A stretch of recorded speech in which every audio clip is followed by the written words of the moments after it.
रुद्रपाल सिंह जी। राधे राधे महाराज जी।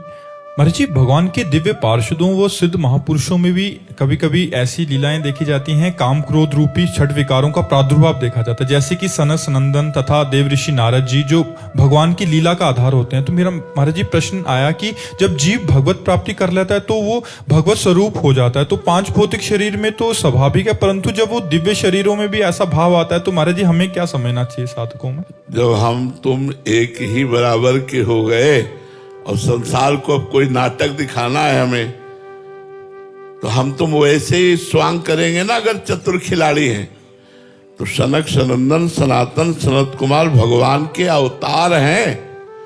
आप 24 अवतारों में आप देखिए, ये प्रथम सर्ग प्रथम भगवान का अवतार है सनक सनंदन सनातन सनत कुमार। इनमें क्रोध नहीं है, इनमें भगवान की लीला की उत्पत्ति छुपी हुई है। अब भगवान लीला करना चाहते हैं जगत में आकर राम रूप से। अब उस लीला का विरोधी भी कोई होना चाहिए जिससे रंग बढ़े लीला में, तो रावण रूपी विरोधी चाहिए। तो रावण रूपी विरोधी कैसे बने? तो सनक सनंदन ने साफ दे दिया जय विजय को, क्योंकि निजी पार्षद ही भगवान का विरोध सह सकते, दूसरा तो सह नहीं सकता। जो ऐसे भगवान वैसे भगवान के पार्षद, तो लीला करने के लिए जय विजय बन गए रावण कुंभकर्ण, और सरकार का अवतार होता है राम के रूप में, और विविध प्रकार की पावन लीलाओं की गाथा जो जगत का मंगल करने वाली है। नारद आदि महापुरुष सनकादि महापुरुषों में न काम है, न क्रोध है, न लोभ है, न मोह है, न मद है, न मत्सर है। वो लीला के लिए सूत्र है, इसलिए उनका मिलान अपने कर्म बंधन से युक्त शरीरों से नहीं किया जा सकता। वो दिव्य महापुरुष थोड़ी देर के लिए क्रोध का अभिनय करते हैं, क्योंकि उनको लीला प्रकट करनी है। वो दिव्य महापुरुष थोड़ी देर के लिए काम का अभिनय करते हैं, ना कि उनमें कामना है। इसलिए जो सिद्ध महापुरुष भगवान को प्राप्त हो गए हैं, हम इसीलिए उनको समझ नहीं पाते, क्योंकि उनकी बाह्य चेष्टा जन साधारण जैसी रहती है। ऐसे ही भगवान की दिव्य लीलाओं में जो दिव्य महापुरुष हैं वो सब निर्विकार हैं, केवल भगवान की प्रेरणा से थोड़ी देर के लिए वो विकार का अनुभव करते हुए स्वांग कर रहे हैं कि हाँ भाई सनकादि क्रोध से युक्त हो गए। जो निरंतर ब्रह्मानंद में मग्न, वहां क्रोध कहाँ? जो अद्वैत निष्ठा ब्रह्म को प्राप्त हो गए हैं, तो द्वैत के बिना क्रोध कहाँ आ सकता है? तो ये बातें समझ रही। पुष्कर सिंह जी कानपुर से। राधे राधे महाराज जी। महाराज जी, आपके वचनों को सुनकर भक्ति मार्ग पर चलने का प्रयास कर रहा हूं। आपके श्रीमुख से सुना है कि एक ऐसी अवस्था आती है जिसे प्राप्त करने के बाद फिर कुछ पाने की इच्छा नहीं रह जाती, कुछ जानना बाकी नहीं रह जाता। महाराज जी, साधक ऐसा क्या प्राप्त कर लेता है कि उसके भीतर फिर कुछ भी पाने की, जानने की इच्छा शेष नहीं रह जाती? उस अवस्था को कैसे प्राप्त कर सकते हैं? ये रहस्य है, अगर समझ में आ जाए आपकी। आत्मा पूर्ण तृप्त है, आत्मा में कभी अभाव नहीं होता। आत्मा पूर्ण काम है, आत्मा आनंद स्वरूप है, आत्मा प्रेम स्वरूप है, आत्मा चिदानंदमय है, और वो मैं हूं। शरीर अपूर्ण है, अतृप्त है, सकाम है, नाशवान है, दुखमय है, परिवर्तनशील है, व्याधियों से युक्त है। तो जब हम शरीर में मैं बुद्धि कर लेते हैं तो हमारी कामनाएं प्रकट हो जाती हैं, हमारी चिंताएं प्रकट हो जाती हैं, हमारे दुख प्रकट हो जाता है, विशेष विशेष प्रकार की वासनाएं प्रकट हो जाती हैं।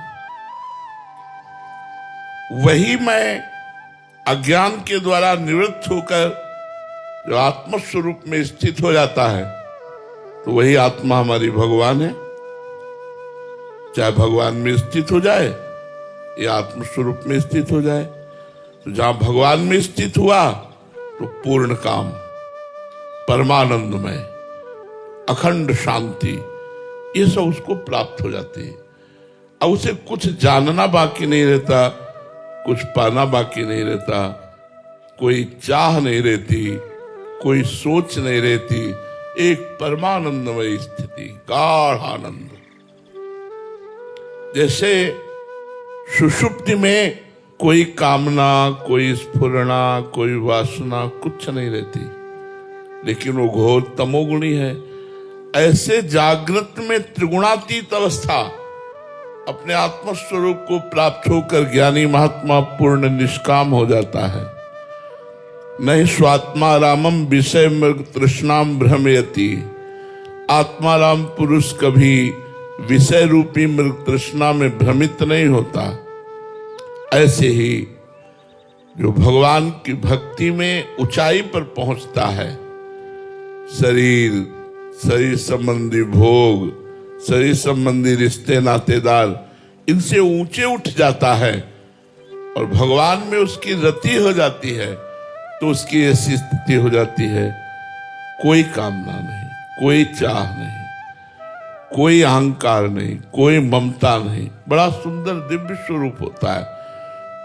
तो जाहि न चाही कबहु कछु तुम सन सहज स्नेह, बसहु निरंतर तासुर सुराउर निजगे। जिसकी चाह मिट गई, भगवान से सहज प्रेम हो गया, तो स्वयं परमानंद में भगवान उसके हृदय में प्रकट हो जाते हैं। है सबके हृदय में, पर त्रिगुण माया का पर्दा लगाकर भगवान है, और भक्त के हृदय में प्रकाशित हो जाते हैं। जहां भय प्रकट कृपाला दीन दयाला, तो हृदय आनंद से भरकर कभी नाचता है, कभी हंसता है, कभी गाता है, कभी समाधिस्थ रहता है। न लाज तीन लोकन की, न वेद को कहो करे, न शंख भूत प्रेत की, न देव जच्छते डरे, सुने न कान और की, दृश्य न और इच्छना। ऐसी स्थिति हो जाती है। इसलिए देह भाव त्यागने की आवश्यकता है साधना करके। और जब देह भाव त्याग हो जाता है, साध्य में स्थित हो जाता है, तो फिर कोई न करने की चाह रहती है, न पाने की चाह रहती है। लवीना जी इंदौर से। राधे राधे महाराज जी। महाराज जी, मैं एक प्रारंभिक साधक हूँ। साधना शुरू करने के बाद से कंचन और कीर्ति खूब मिल रही है, वो चाही अनचाही मनोकामना भी पूर्ण हो रही है। डर लग रहा है कि संसारिकता में उलझ ना जाऊं, अपनी साधना को और परिपक्व। हाँ, ये बात जरूर सावधानी रखनी चाहिए कि जब अनुकूलता मिले तो डर जाना चाहिए, कहीं मैं अनुकूलता में फंस न जाऊं। ये भजन का फल नहीं है, ये तुम्हारे पूर्व के पुण्य हैं।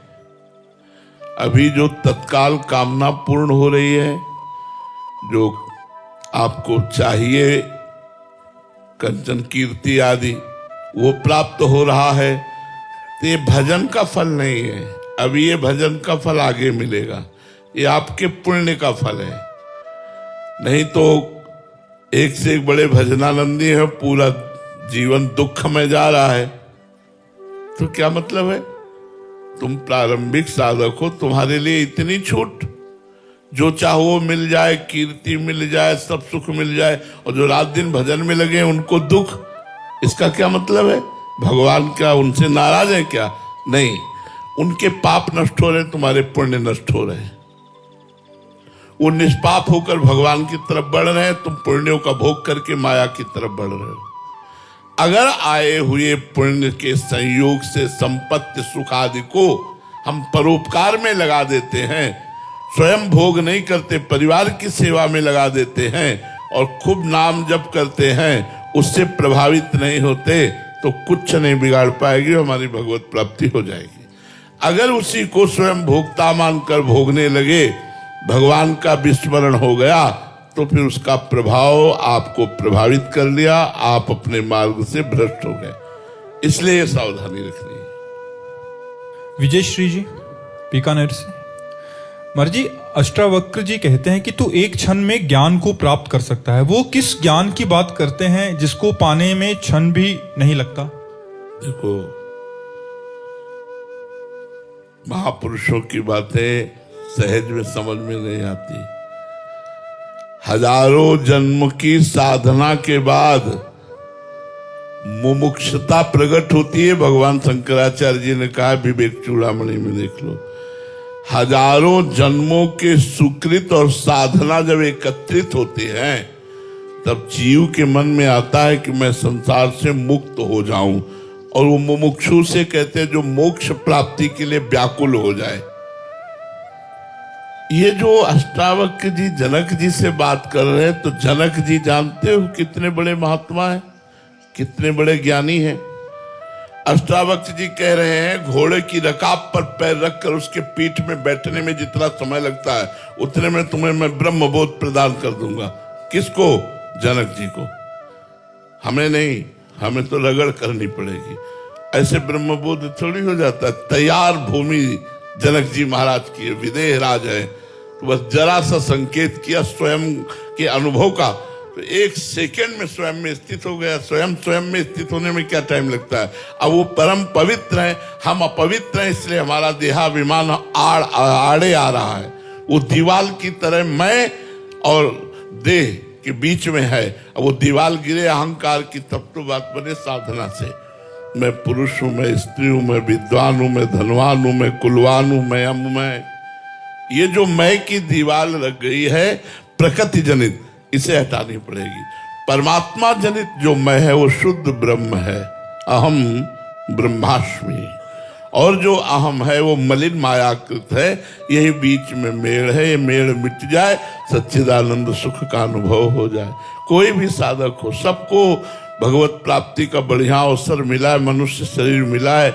हमें लगता है यार भगवत प्राप्ति न सही तो नाम जप तो कर ही लो। ऐसा नाम जप कर लो कि अगला जन्म फिर मनुष्य का मिले, फिर भजन होए। ये जो सेकेंड और क्षण की बात है, ब्रह्म ज्ञान की तैयार भूमिका की बात है। बिल्कुल तैयार हैं, बस केवल आग लगाने की जरूरत है। बिल्कुल पेट्रोल की तरह तैयार हो चुके हुए, बस ज्ञानाग्नि केवल फेंकनी है कि ज्वाला जल उठी ज्ञान की। वो है जनक जी महाराज और उपदेष्टा है अष्टावक्र जी। वैसी भूमिका सबकी थोड़ी तैयार है। इसलिए खूब नाम जप करो। नाम जप से परम मंगल हो जाएगा, ब्रह्मबोध भी हो जाएगा, प्रेम भी हो जाएगा, मोक्ष भी मिल जाएगा। जो चाहोगे वो सब नाम से प्राप्त हो जाएगा। ओम प्रकाश गर्ग जी, मध्य प्रदेश से। राधे राधे महाराज जी। महाराज जी, जीवन के इस अंतिम पड़ाव में जब शरीर शिथिल हो रहा है तब भी मन दूसरों के प्रति ईर्ष्या और क्रोध के विकार शांत नहीं कर पा रहा। हाँ, चूंकि अभ्यास नहीं किया ना पहले से अध्यात्म का, अभ्यास न होने के कारण शरीर बुढ़ा गया, मन बुद्धि थोड़ी बुढ़ा गए। मन बुद्धि तो नवीन ही रहते, शरीर बुढ़ा गया है, मन बुद्धि तो वही है। ये कभी थकित नहीं होते हुए, कभी पुराने नहीं होते। ये नवम नवम भोग, नवम नवम राग द्वेष ईर्ष्या ये पैदा करते रहते हैं। इसी के रोकने के लिए भगवान का भजन है। यदि भगवान का नाम जप करो तो सब ठीक हो जाएगा। जासु नाम भव भेषज हरन घोर त्रैशूल, दैहिक दैविक भौतिक तापों का नाश और संसार के आवागमन चक्र से मुक्ति, ये सब भगवान के नाम से मिल जाएगी। इसलिए नाम जप करो अधिक से अधिक, राग द्वेष के चक्कर में मत पड़ो। चलना है यहां से, मरना है। एक काल का कसाई वाला है मृत्यु लोक, सबको मरना है। कोई आज, कोई कल, कोई परसों, पर मरना प्यारे सबको है। कुछ ऐसा कर लो जो यहां से ले जाओ।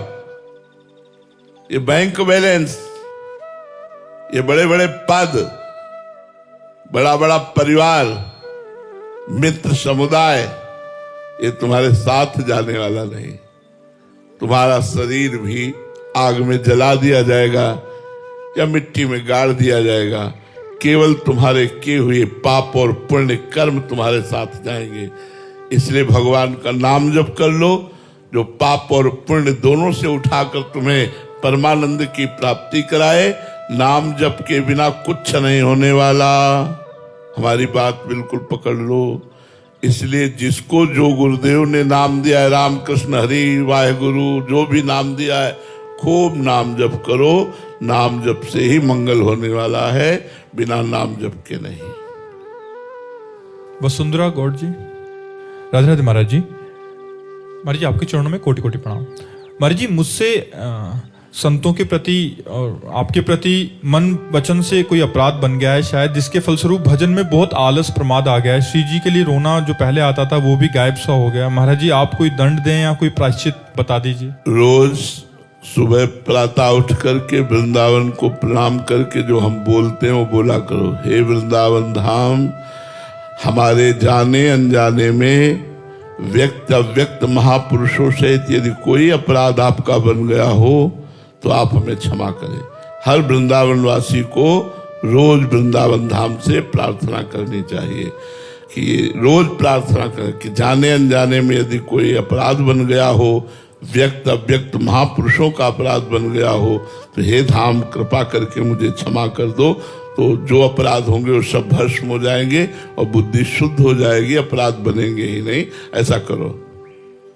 संस्कृति जी, राधे राधे महाराज जी। महाराज जी, बाहर की दुनिया का संघर्ष और अंदर की दुनिया का संघर्ष, दोनों में बैलेंस कैसे करें? अगर बाहर हम किसी से प्रेम करते हैं तो हम ये आकांक्षा रखते हैं कि वैसा ही प्रेम मिले, बट नहीं मिलता तो फिर महाराज जी अंदर से दुखी हो जाते हैं। ऐसे में आपने आपको कैसे? देखो, बाहर तो जितना जगत है उसको कहा गया विषम, कभी सम तो हो नहीं सकता संसार। जीत विषम संसार, संसार विषम है। और भगवान ने इस संसार को लिखा है दुखालयम अशाश्वतम, दुख देने वाला और नाशवान। फिर आप इसमें सुख कैसे पा सकते हैं? फिर आप इसमें प्रेम कैसे पा सकते हैं? जब तक सब में भगवान को नहीं देखोगे तब तक दुख मिलेगा, परिवर्तन मिलेगा, विषमता मिलेगी, अंदर से हमारे पश्चाताप, शोक, चिंता, भय ये मिलेंगे। अगर इसी संसार के व्यवहार में हम जिस व्यक्ति से प्यार कर रहे हैं उसमें हम झांक के देखें कि मेरे भगवान बैठे हुए हैं और उन भगवान से प्यार करें, तो हमें कभी भी दुख नहीं हो सकता, क्योंकि उसकी हर चेष्टा मुझे अच्छी लगेगी। वो गाली भी देगा, प्रतिकूलता भी करेगा तो अच्छा लगेगा। मेरे भगवान है ना, इस रूप में मेरे भगवान है। जब तक भगवत भाव नहीं रखोगे तो संसार दुखमय है, संसार विषम है, संसार में द्वंद्व है, कभी लाभ, कभी हानि, कभी सुख, कभी दुख, कभी मान, कभी अपमान, कभी जय, कभी पराजय, ये सब बना रहेगा। इसलिए सर्वतो भावेन भगवान की शरण में होकर भगवान का नाम जप करते हुए सब में भगवत भावना की जाए तो अंदर और बाहर दोनों जगह का बैलेंस बन जाएगा। अगर भजन नहीं है, भगवत शरणागति नहीं है, तो ना बाहर का बैलेंस बनेगा ना भीतर का बैलेंस बनेगा। बेमतलब में निगेटिव विचार सोचकर जलते रहोगे, अशांत रहोगे, क्योंकि अंदर विवेक नहीं जागृत हुआ। बाहर बेमतलब की कल्पना करके किसी से अनुकूल, किसी से प्रतिकूल, किसी से राग, किसी से द्वेष, हमारा जीवन व्यर्थ चला जाएगा। तो यदि हम बाहर और भीतर दोनों जगह मंगल चाहते हैं तो गोस्वामी तुलसीदास जी कह रहे हैं, राम नाम मणि दीप धरी, जीह देहरी द्वार, तुलसी भीतर बाहिरो, जो चाहसी उजियार।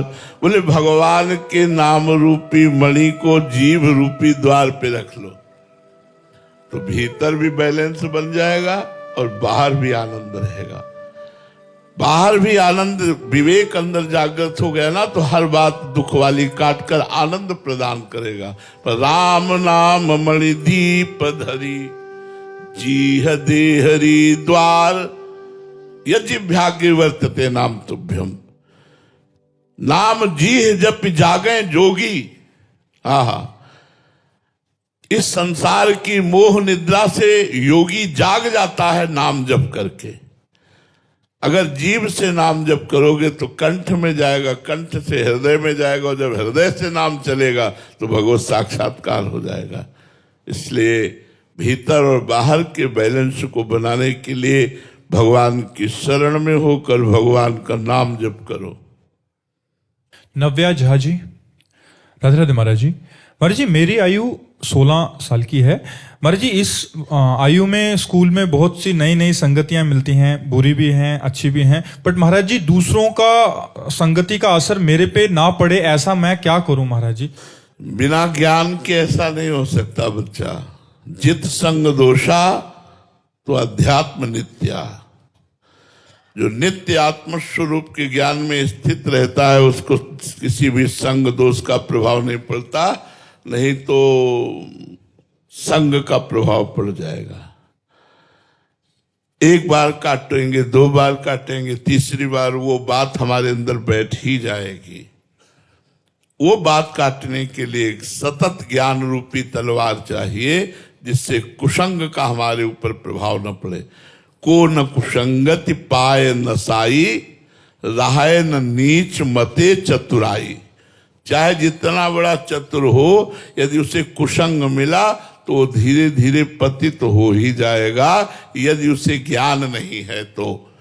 और ज्ञान है तो जो रहीम उत्तम प्रकृति का कर सकत कुसंग, चंदन विष व्यापत नहीं लपटे रहत भुजंग। अगर हमारा उत्तम स्वभाव भागवतिक हो गया है तो बुरे लोगों पर भी हमारा अच्छा प्रभाव पड़ेगा, उनका बुरा प्रभाव हमारे ऊपर नहीं पड़ेगा। और जब तक भागवतिक सामर्थ्य नहीं है तो बुरा प्रभाव बहुत जल्दी पड़ जाता है। इसलिए बच्चा नाम जप करो, राधा राधा राधा राधा राधा, और सत्संग सुनो, 2 बातें करो तो तुम्हें अध्यात्म ज्ञान हो जाएगा, जिससे जित संग दोषा, किसी भी दोष का प्रभाव आपके ऊपर नहीं पड़ेगा। सोनिया जी कुरुक्षेत्र से। राधे राधे महाराज जी। महाराज जी, 2 साल पहले मैं गहन डिप्रेशन में चली गई थी। फिर एक दिन मैंने आपको यूट्यूब के माध्यम से देखा और आपकी बातें फॉलो करना शुरू की, और धीरे धीरे मैं महाराज जी अभी ठीक हो गई हूँ। मेरे डॉक्टर और दवाई दोनों का काम आपने किया।